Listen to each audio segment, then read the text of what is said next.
some folks who were, there we go. There are some folks who are unable to make it today, and I want to make sure they have access to that information. So what I'm going to do is take us, I'm going to share my screen. I'm going to take us to the Faithful Footprints website. I've got a very short video just overviewing the program that we'll watch, and then we'll get right to the brass tacks of the grants. Let me see if I can make, as the token millennial in the room, I'll see if I can make the screen sharing work. There we go. All right. Are you guys able to see that Faithful Footprints screen there? Getting our house in order. Beautiful. Okay. So this program is about 3 years old, and I have to say it has been tremendously undersubscribed. So for that $30,000 grant, there is far more money available than we've had people apply for. So the application process is simple, and if you apply, you will get the money. Saying, yeah, exactly. I feel like that's what I want bolded on all of our outreach materials, because it's really critical. The program is actually, if we don't see enough participation in the program, it might get pulled. So we really want to encourage people to reach out and access this money. There are folks, real human people, me, Jill, a man named Stephen in Toronto, who are available to help with every single step of the process. We're really trying to make this as simple as possible. So we're going to watch this very short video just to kind of give a sense of what the United Church is trying to accomplish here. Then what we'll do is go straight to the grants page, and I'll let you and Jill, you guys talk to Jill and then talk a little bit about the grants and then answer really specific questions. It's only 2 minutes long. Across the planet, the climate crisis is growing. It's a pressing issue that requires urgent action. The hopeful news? We can see the shift towards a low carbon future starting to happen. The United Church of Canada is committing to reducing our carbon emissions by 80% by 2050, in line with the Paris climate targets. We're partnering with Faith in the Common Good to launch Faithful Footprints, providing tools and grants that support congregations to meet that target.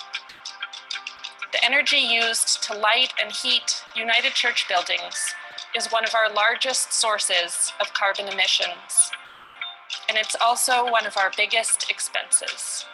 So our first focus will be to engage with 500 congregations by 2025 to improve the energy efficiency of their buildings and to share lessons they can take into their homes and workplaces.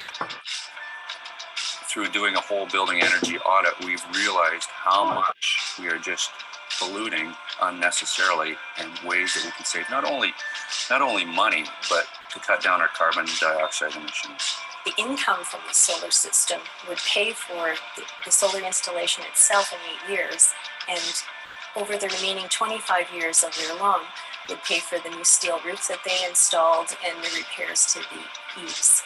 The solar income really adds to the bank account of the church.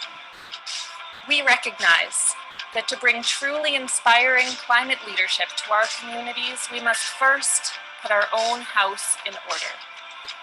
Together, we can renew our congregations, care for the planet, save money, and stop climate pollution. Faithful Footprints is about living our climate commitments for future generations and for all of creation. Find out more and get your congregation involved at faithfulfootprints.org.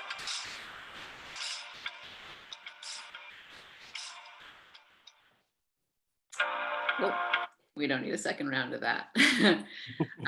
So this is a national program. So if you know folks anywhere across the country, actually, they can access this exact same money. We just have different hubs across the provinces, specifically around this outreach and engagement. So I will take you to the granting page, at which point I will hand it over to Jill, who actually administers the grant programs and works directly with churches, as well as doing the walkthrough audits with local congregations. So Jill knows more what she is talking about. Just a little. Over to you. Yeah, sure. Hi, everybody. It's nice to see you all today. Thanks for coming out for this. It's honestly, as far as grants go, this is one of the most basic grants I've ever seen. And there's a few little things that I like to mention that make it special as well. So, so we have been doing this grant for about 2 years now. It has changed slightly this year, whereas previous you only needed 1/3 upfront to be able to access the full amount, and you were able to access 30,000 fully, whereas now you need 50% upfront, and you can only access an additional $10,000 if you're doing a high efficiency furnace. So the thing that's the neatest that I like most is that funds that 50% that you need to apply. And the way that it works is, you know, you fill out your expression of interest online. Stephen, who's our energy expert, would give you a call just to talk through sort of, you know, what's your plan? Where do you want to put the money? Because often there's more to do than money to do it. So prioritizing certain things. Everybody really wants to put solar up on the roof. But if the envelope of your building has difficulties, then, you know, patching up some holes in the walls and doing proper insulation and windows and things like that are a better first step before going to the solar, because if there is leaking, the solar is not going to do anything for you really. So they'll help you walk through where you're going to see the most bang for your buck. If you're wanting to put in windows, you know, the payback on that takes some time, versus you want to put in lights and timers, and you see the payback on that pretty quickly. So depending on what you want to do, they'll help, Stephen will help walk you through that to decide what works best for your specific space. And then, yeah, you have to, so depending on, let's say you're putting in a furnace, so you want access to that full 30,000, you would need to come up with 15,000. And the way that looks is you just kind of need to prove to us that you can. So that's, again, that'll be going through Stephen, showing that you have the money in the bank account or that you've accessed grants. So I'm not familiar with any of the efficiency grants in Alberta, but we do have a guy by the name of Raj. Kaylin, am I right in thinking Raj is our Alberta hub?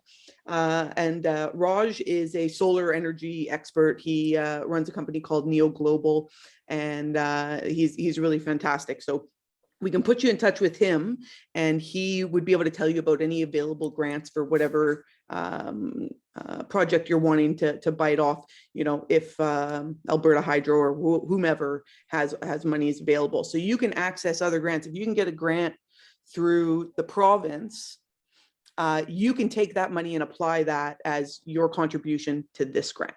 So it doesn't actually have to be money out of pocket. It can be from another source. And included in that are things like if you have, if you're doing some electrical work and you have an electrician in your congregation who's willing to give you a discount, you know, you just get them to write up a quote. And if they're going to give you a 25% discount on that quote, it should be a 25% discount is marked. And then that discounted money that they're giving you can also be as a part of your contribution. So getting deals from congregants, or also just labor in kind. Yes. So if that electrician is willing to do all the labor for free and you're just paying for the parts, all that labor can be part of your contribution to the grant. So we want to make it as easy to access as possible, and not all congregations have, you know, a big bank account sitting with money unspent. You know, for the most part, we're scrambling to find this money to do the work when it needs to be done. Kaylin, maybe you can scroll down and I can see what else. Yeah, so we can go through the steps. So just to jump in for 1 second, this grant is nice because it can cover everything from lighting replacements, you know, building envelope work, windows, solar, geothermal. You can apply it wherever you want. Where we've seen a lot of congregations do this is when they're doing other capital upgrade work to the building. You can add energy efficiency on as a part of that work. So say you're doing some foundation work anyways, you'd also like to insulate that foundation. The foundation work you're already doing can count as your contribution. So a lot of the times, if what you're doing is adding this grant onto an existing project, then your contribution is right in there.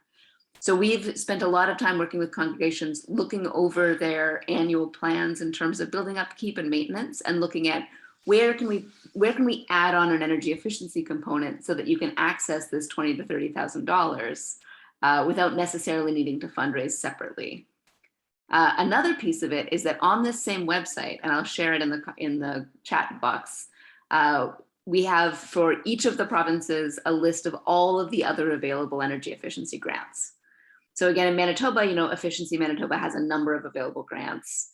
For congregations in Manitoba, you can contact us, and you'd say, I'm looking to do a lighting project, and I can connect you specifically with those grant programs to help support that, in addition to our own grant program. So to make sure you have access to those matching funds. For folks in Alberta, we have, Raj is the hub in Alberta, and he'll do the exact same thing. So I'll make sure everyone's emailed out his contact. So if you're looking for local grant programs, and finding those can often be tricky to sort of comb through what's available, Raj knows what's available, and his job is to kind of hold your hand through the process, find you those matching grants, or walk you through how you can get, maybe congregants to participate in changing out, LED lights, and you can count that as an in-kind. Oh, okay. So sorry, Jill, I talked a lot. Back to you. No, it's good. I'm happy for you to talk. I don't mind. As you're mentioning sort of some of the things that we've seen people access, a lot of the time, especially for a new build, right? Maybe if your building is brand new and it doesn't really need any work, that doesn't mean that there aren't things that we can do as well. So we've seen folks who have, some of the churches here have commercial kitchens, or even just a kitchen for, fall lunch and things like that. And a lot of the time what we see are folks have donated their old fridge, or someone from the church has donated their old deep freeze because they've bought a more energy efficient one. And fridges and freezers cost a lot of money to run. There was a church where they did a fundraiser. I think was it turkeys or pies or something. They were selling some sort of fundraiser, and so they had 3 great big deep freezes in the basement that they were running to store all of this product that they were selling and fundraising with. And when they punched the numbers afterwards, they did an energy audit, and when they punched the numbers afterwards, the amount of money that they made from the fundraiser didn't even cover the cost of running the freezers, because they're just old and they'll live forever, right? These freezers and fridges, they live forever, and that's why they're fantastic to have. But they can cost sometimes up to $1,000 a year to run. So upgrading your appliances, and whether it's upgrading the dishwasher or the stove or the fridge or freezer, whatever it might be, those qualify. If you currently do not have an energy rated appliance, and that's what you're looking at getting, those qualify. Really, the only things that don't are low flush toilets. I think that's the only thing that we've ever come across where somebody wanted to do something and it didn't actually qualify for the grant, because water savings, water's cheap. And so there just isn't enough savings, and we're not reducing carbon at that point as well, right? So there are a few things that you would think would apply but don't, and so always good to have a few things on the docket that you want to ask about. Yeah, so the process is really quite simple. If you haven't already filled out an expression of interest form, I would highly encourage you to do that. That's how we count heads. That's how we count folks that are of interest, or that are interested in accessing the grant, whether they do it now or later or whatnot. Filling out that expression of interest form is also really nice, because if you're looking at replacing something like a furnace that you're not entirely sure now, as the weather is getting colder, is going to be able to do its job anymore. If that furnace dies today and you haven't filled out that expression of interest form, you're out of luck. If you need to replace that furnace, and you've already spent the money, and then you fill out the application next week, it can't count towards that. But if you fill out the expression of interest today and you include on there that a furnace is something you're thinking about, and then your furnace dies and you go and you spend the money on it, you can be reimbursed for that money. So filling out that expression of interest first really just gets your foot in the door. It doesn't set anything in stone. There's absolutely zero obligation to move to anywhere beyond just filling out that form if you don't want to. If it's not a good time for you, that's fine. It can sit there for up to a year and still be okay in case something comes up. So it's just a quick one-page form. It'll take you 60 seconds to do. And you don't Once have to have a complete plan. Really, it's just indicating an intention to pursue it further. If you don't really know what you want to do yet, you feel like there might be, maybe it's lighting, maybe it's, fridges, maybe it's solar. It can be that broad on the expression of interest. What that will get you is a one-on-one with Stephen, who is the expert, who will then start talking to you about, the specifics of your congregation and how we can work together. But like Jill said, any cost incurred after you fill out that form, we can cover under the grant, including building audits, anything you need. Sorry, Jill. No, it's good. So there is the DIY audit. We do require a year's worth of energy information from you to see, because we ultimately we want to track and see what difference we're making, right? The church wants to come back, after a couple of years of doing this and say, hey, look at how much we've reduced our carbon, look how much money, these congregations have saved, where they can put that money elsewhere. And so, sorry, I got distracted there. So best to just fill out that application. And then when you're doing the audit, there's two types of audits. You can get a legitimate energy audit done. It costs a couple $1,000s, but the cost of that audit can also be part of your grant. So you can write that in there that you want you don't want to do the DIY audit, you want a full audit, you want to hire somebody to come down and do it. That can be part of your grant money, or you can just do the walkthrough. So what we ask is for a year's worth of information. And for the most part, most churches have this already, but it may just be a phone call to, to various, companies to get the numbers. Utilities. That's the word I'm looking for, to get the numbers. So once you do that, so you submit your idea, you have a chat with Stephen, you solidify a plan, you send in all of your numbers and your budget for everything, and then you'll get the thumbs up. And it's really, if you talk, we can give you references for some of the other churches that have gone through this process, and it is really so smooth and easy. So you apply.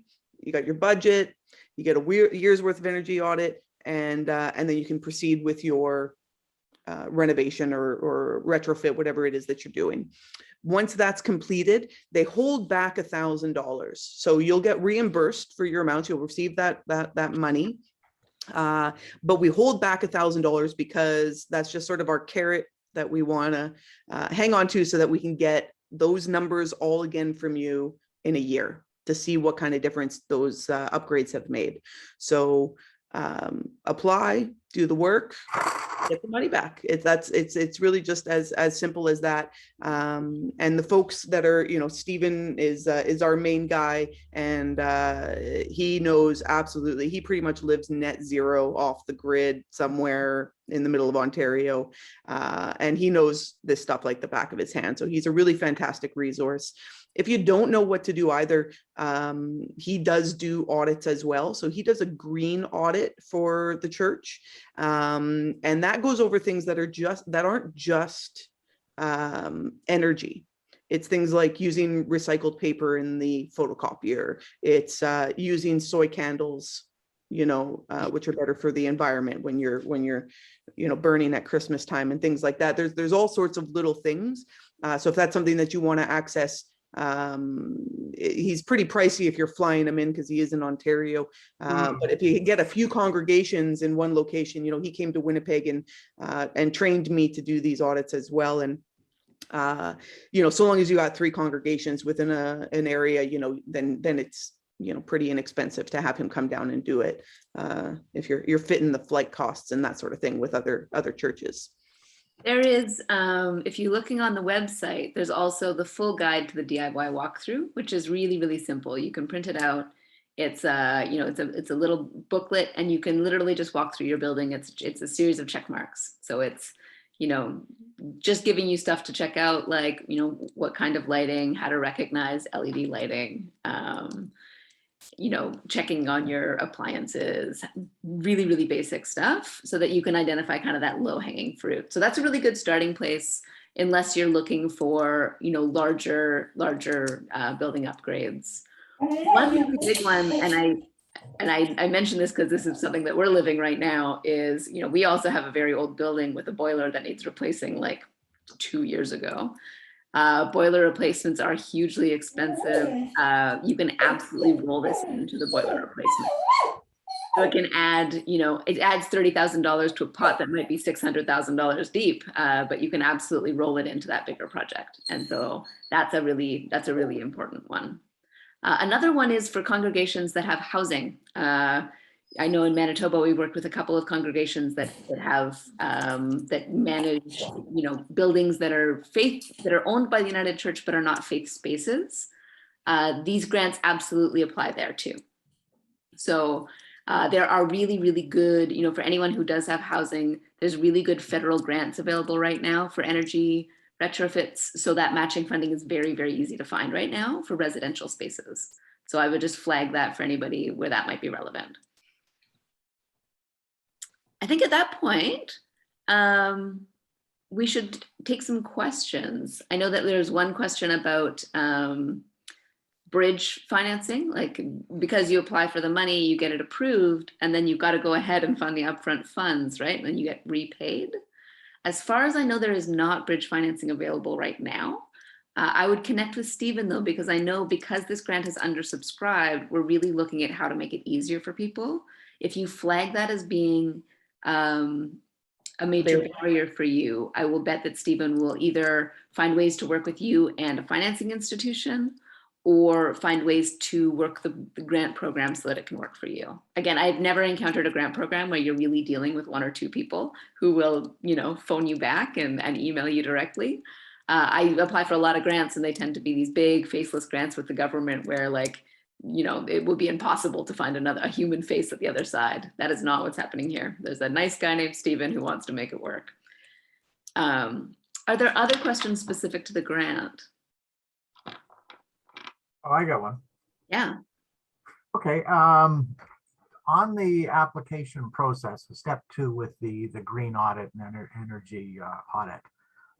This is a great tool to have when you're planning out for the projects. Like right now, it's like immediately the things that come to my head are appliances, lighting, the furnaces, all kinds of things. We are a remote site, so it's these are the immediate things. But as we develop as a facility, we may want to, let's say, in a couple of years, let's say, consider solar paneling. Now, if the original application was just for, let's say, for lighting and appliances, heating, and we wanted to, let's say, a year or so down the road, do something, institute another project for, let's say, solar panels, would we have to go back? Could we apply, or could we use the initial green audit we did as part of the application process? Because I have no idea what a green audit would involve or what it entails, and specifically how much it's going to cost. It's, as you can imagine, right now as a United Church camp, we've had 2 years where we've been kicked to the curb, and financing and everything else has been quite brutal. But the needs for upgrading and maintaining our facilities are still very much there. That doesn't go away. There are always bugs. It's always 30 below. These things don't go away. So funding, or setting up funding may be something that may be more difficult. And if the green audit or the energy was something that can be encapsulated with a small amount of money, this may be more.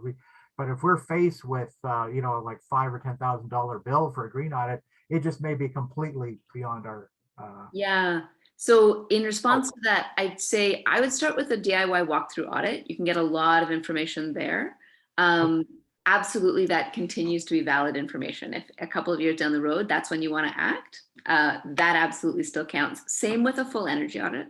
If you go contact an energy auditor, But you're right, that is a bill. It'll be, I think, a full energy audit by an approved auditor is probably around $4,000 or $5,000. Ouch. Yeah, It would get covered by the grant program. 50%.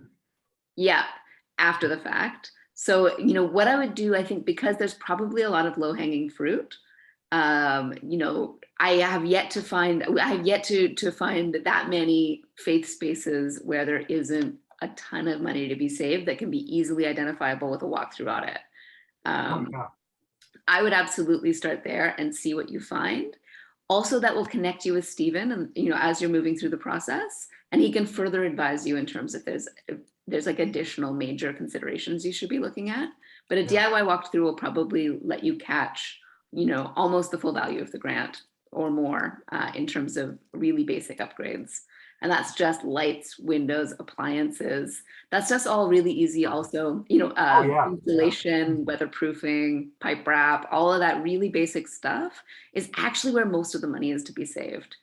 Really, I would only look at a full energy audit if you're looking at solar. I think when you're looking at the solar, geothermal, the kind of bigger investments in renewable energy, in that case, you'd need to also be investing in a full energy audit to make that more complex financial case. Yeah, but I mean, for 90% of the congregations we work with, it's a DIY audit. DIY with will a be lot of that sufficient basic to- stuff. Okay. Everyone seems to have a bank of ancient freezers in their basement. Well, it's funny you should mention that because we've got a couple. We've actually retired one of our freezers. We're down to 2 right now, but these things go back to the 70s. I'm Oh sure. my God. Yeah. And we also have this walk-in fridge, which we Yeah. have to activate, and that thing probably costs us when it's operational at least $100 a month at least. Yeah. Based And so on- even just replacing that, all of that stuff is absolutely replaceable through the program. Most utility companies have incentive programs to also help you retire those old. So finding matching funds is not challenging. That's a really great place to start for sure. Okay, great. I have one question going back to the DIY audit or whatever. So Yeah. you'll accept that as our audit as far as the grant application is concerned. We don't need a professional audit. Exactly. And then Okay, the next thing is saying is in Alberta, you used to have for certain energy stuff, you had to do like an envelope where they pressurize it and look for leaks and all that stuff. So under that scenario, does that and they only have dedicated contractors that can do that and dedicated contractors that can do certain work.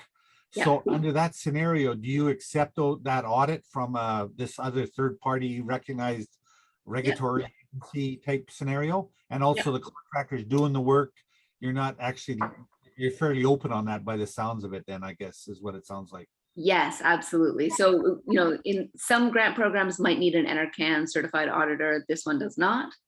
We are open to, different kinds of audits. But again, it does not need to be a formal audit. You're absolutely welcome to use a DIY walkthrough audit. If you're looking to apply for like the full amount of money to do solar, geothermal, those bigger investments, that's when you would be looking for a formal audit. So for most people, I'd say save the money, do the walkthrough audit yourself, apply for the funds. And then if you tell Stephen that you've got real ambitions around solar energy, or maybe he would go ahead and recommend you to a formal NRCan approved audit or something like that. And can we actually apply more than once? Like, let's say we have one project for this year, and it sounds like it all has to be done within a year time frame. Is that the period to actually put to actually complete it? Once you fill out the expression of interest, that lasts a year. If that time elapses and you don't get around to doing the work, you just fill out another expression of interest and start. You don't even necessarily need to do that. They're very chill about it all. If something happens and you're not able to get the work done, so long as there's communication there, if Stephen hasn't heard from me in a while, he'll send you an email and be like, hey, how's it going? How's the project going? And if you say, hey, this happened and we got sidetracked, COVID happened, pandemic, no one goes to church anymore, that sort of thing, he'll let you know. He'll be like, don't worry about it. The only risk is, will this program continue?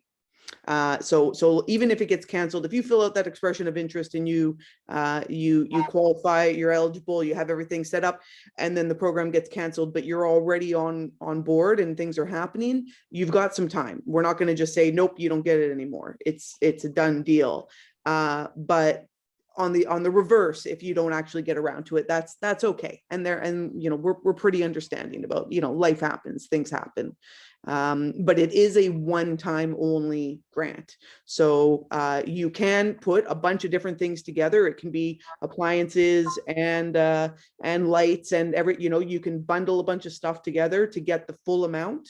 But it's only a one-time deal. So currently only a one-time deal, but again, if we only get 100 congregations that are accessing the funds, but they're doing good work with it, maybe we open it up for a second round for the go-getters, because the money is there to be spent, and whether it's this building or that building that's lessening their emissions, it's still less. Yeah. So what you're saying is the grant is only available for one time, if I can confirm it. So you fill it out once, and if you ask for $5,000, well, that's all you get. You can't come back and say, well, by the way, I want to add the furnaces on a different grant proposal per se, right? Yeah, correct. So it needs to be, it's a one-time access, whether it's the full amount or only a partial amount. Well, so what happens if you go and you load it all up and only, let's say, don't do the furnaces at the end of the day? Does it reflect negatively on everything?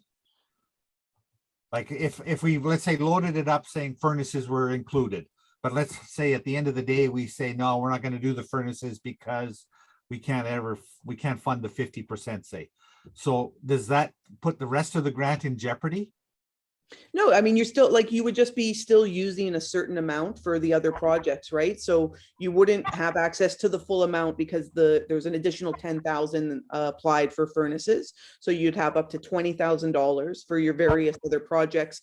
If you applied for it and you got the thumbs up to do $20,000 worth of work, and then you only ended up doing 5,000, then that's that's what the money that you get back is reflective of what was spent. So we actually have to put in these proposals someplace then, if we say, well, the lights are whatever, $1,000, the ceiling is $1,000, and I don't know, solar panels are $10,000, and we only did the ceiling, say, which is $1,000, we would have to show a budget of $1,000 for the ceiling only, and then the rest gets dropped off. Yeah, I mean, how flexible is it? I'm just trying to figure out how flexible the if we don't actually go the whole 9 yards, how much how much evidence do we got to show that this $1,000 that went to sealing the building up is there's got to show a quote, a bunch of invoices or so forth, or what's the supporting evidence to say that we actually spent the money or where we went with it? Yeah, so you'll first apply with a budget. So before anything gets approved, that's the next step. So these first steps are easy.